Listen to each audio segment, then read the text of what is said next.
Walking சென்றவர் கொடூரமாக வெட்டிக் கொலை போலீசார் விசாரணை. திருப்பூர் மாவட்டம் அவிநாசியை அடுத்து காசிகவுண்டன்புதூர் தாமரை கார்டன் பகுதியைச் சேர்ந்தவர் சுப்பிரமணியம் என்பவரது மகன் ரமேஷ். இவர் தனது மனைவி மற்றும் 2 மகள்களுடன் வசித்து வருகிறார். ஊட்டியை பூர்வீகமாக கொண்ட ரமேஷ் வீட்டில் இருந்தபடியே கார் கன்சல்டிங் மற்றும் பைனான்ஸ் தொழில் செய்து வருகிறார்.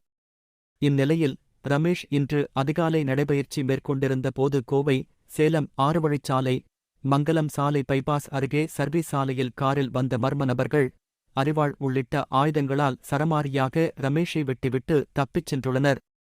தலை மற்றும் கைகளில் பலத்த காயம் பட்ட ரமேஷ் இரத்த வெள்ளத்தில் துடித்துக் கொண்டிருந்த போது அந்த வழியாக வந்தவர்கள் தகவல் தந்ததை அடுத்து சம்பவ இடத்திற்கு வந்த போலீசார் ரமேஷை மீட்டு சிகிச்சைக்கு அனுப்பி வைத்தனர். அவிநாசி அரசு மருத்துவமனையில் முதல் உதவி அளிக்கப்பட்டு கோவை தனியார் மருத்துவமனைக்கு அழைத்துச் செல்லும் வழியில் ரமேஷ் பரிதாபமாக உயிரிழந்தார்.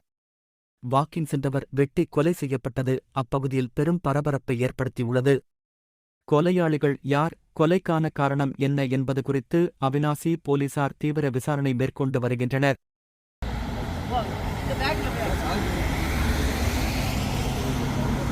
இந்த